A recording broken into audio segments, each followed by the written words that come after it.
بسم الله الحمد لله ثم الصلاة والسلام على رسول الله صلى الله عليه وسلم shirkeenan jaraa'id maanta wuxuu ku saabsan yahay inaan ku soo biirnay dhalinyaradii cabanaysay labadii maalmood ee la soo dhaafay ee cabashada qabay runtii cabashada ay qabteen maalintii ugu horeysay waa la idin yimid waxaan ugu timaadeen taliska qaybta guud ee booliiska gobolka Banaadir waxaa la socotaa inaan cabashadiina dhageysanay in dhaga qaadnay qodobaynay in ka qornay madaxda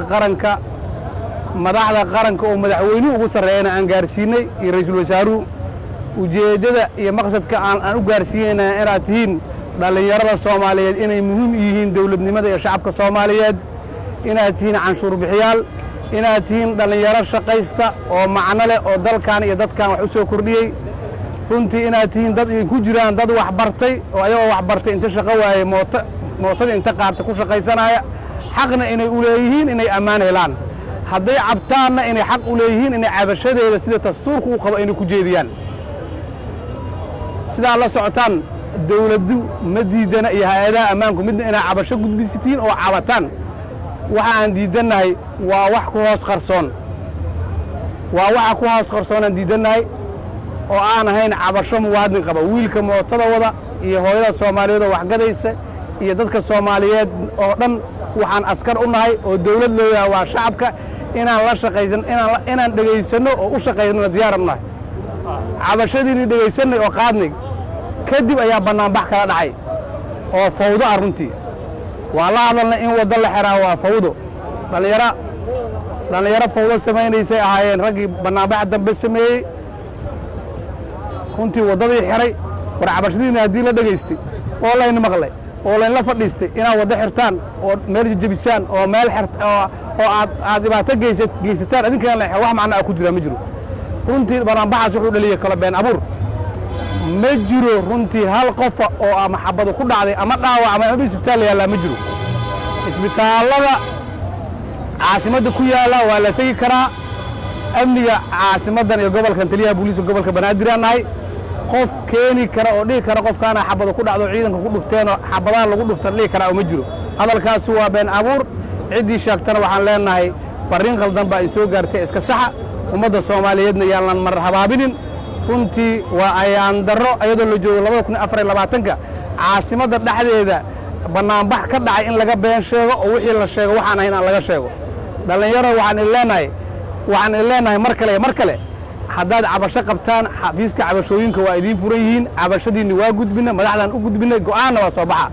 waa idin la qaadanay waa idin la garowsanay xanuunka in haaya iyo dhibka idin haaya gudoomiyuhu hadda uu ka hadlay madaxduna waa ka hadlaysaa insha Allah ta'ala waxaan ka soo saari doonaa go'aan masiiriya oo xal waara waxa intaas dheer maxaabiisi waxaa intaas dheer askarigii dhibka geystay ee dhibka u geystay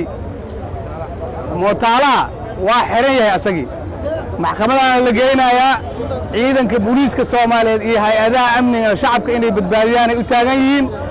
shacab inay dhibaateeyaan uma taagna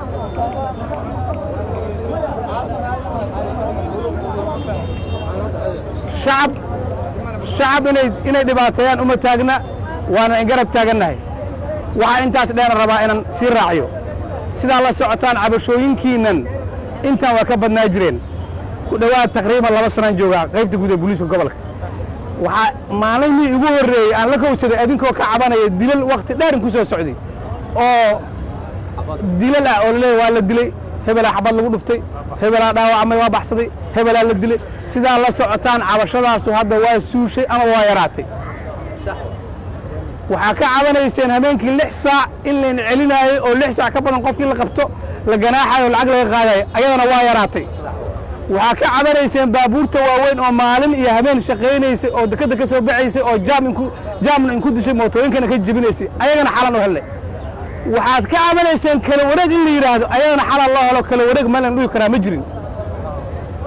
runtii intaas ma xalan loo helay ilaahay baa ku mahadsan Allah subhanahu wa ta'ala ayaa ku mahadsan waxa ayadana xal loo helay oo wali khawaarijtu ay idin la rabaan inay dhibaateeyaan sida idin qarxi jireen ee idin qarxiyaan mootooyinka ka qarxiyaan adinkana in dilaan ayadana ilaahay waxaan rajaynaynaa xal weyn loo helo sidii hore maahan inta kalena inay yaraataan rajaynaynaa waase haddii aad nagala shaqaysaan ammaanka haddaad diyaar u tihiin oo ammaankana nagala shaqaysaan mooto dambe qawaariid kaga maqarxi doonta insha allahu tacaala biidni illaah waxaa soo hartay cabashadan iyadana insha allahu tacaala ma soo laaban doonto dhallinyaro waxaan leenahay waa idin danqanaynaa waxaanu nahay idinku jiil waxaan dareemi karnaa xanuunka in haya waxaan dareemi karnaa haddaanan subaxii bixin inaad jirkiinna cuntaan oo subaxii haddaadna bixin inaadna waxba helaynina in layn dhibaateeyo oo dhibkale laydin celshaa diyaar uma nihin waa idin garab taaganahay laakiin sharciga u soo mara cabashadiinna yaa laydinka dhex qadaynin waxaan fariintan waxaan u farayaa oo kale ciidamada ammaanka dhammaan ciidamada ammaanka ee caasimadda amnigeeda ka shaqeeya fariintan waxay tahay shacabka Soomaaliyeed caasimadda ku nool waad u dhaarateen saraakiil u tihiin ciidan u tihiin ha in ka nabad galaan qofka wixii amniga wax u dhibaaya ee habraacyadii la jideeyay hadduu soo dhaafo waa la qaban karaa waa la hadli karaa waa la xisaabtami karaa waa la celin karaa laakiin qof aan habraaci soo maray inaan la dhibin isbishali dhalinyarada mootooyinka oo cabanaysa inaan wadooyinka lagu dhibin ciidamada ammaanka oo taraafikada ku jirtana waxaan leenahay inta xal laga gaarayo meeshan qof xataa garaax la weydii karaa oo ma jiro inta xal wara laga keenay adinkana waxaa laga rabaa inaanna bannaan bixinina xal la keenaa xal markii la keeno waxaa laga rabaa markii xal la keeno inaad ku dhaqantaan leesiga qaadasaan sharciga u hoggaansantaan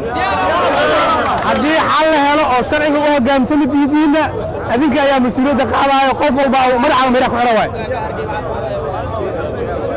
mar kale waxaan leeyahay fariinta u marna ciidamada ammaanka jaamka iyo saxmadda ayadoo yareenaayo oo habraaca amniga la sugaayo adinkuna waxaa laga rabaa dhallinyaray bajaajle iyo caasile iyo waxa rabtaan ba ahaadee inaad amniga la sugtaan ciidamada oo u fududaysaan kala shaqaysaan waxa qaldan in la qabto sidaa la socotaan oo ogsoontihiin gaarigii ka soo baxay ceelasha biyaha ee caasimadda soo galay iyo raggii la socdaba ayagoo shacab iska dhigaayo oo dhallinyaro iska dhigaayo oo dhallinyaro ah oo annaga naga elegay inta tageena liida tageena waxay dileen dhallinyaro walaalaheena waxay dhibaateeyeen dhallinyaro walaalaheena oo waxay galabsadeen aan la arag wiil Soomaaliyeed wax bartay oo jaamiciya oo xeebtaas liido u tagay inuu hawo ku soo qaato oo ama shaqaysanayay ayay inta tageena isku qarxiyeen ilaahay baan idinku dhaarshay qofka inta tagay dhallinyaro Soomaaliyeed ee waqti ku qaadanaya xeebtaas ilaahay amniga iyo xeebtaas raba inay maaragtay hawo ku soo qaataan inuu inta yimid isku qarxiyo ee janno ka raadinaya macnaheedu waxay tahay qof kasta oo Soomaaliya inay dilaan ka go'an halka talo oo aan uga badbaadi karnaa waxay tahay midka lacagta siiyo inaan soo qabanno midka soo qariyo inaan soo sheegno midka qaraxa soo gudbiyo inaan sheegno ama dawladda ku jira ama shacab ha ahaadee waxaa laga rabaa amniga gacmaheena ku jira cidii qarax ka shaqeynaysa inaad soo sheegtaan oo ka shaqeysaan oo soo gudbisaan oo nagala shaqeysaan waa mahadsantihiin gabagabadii waxaan leeyahay aan wada guulaysano guulaysta bajaajiley guulaysta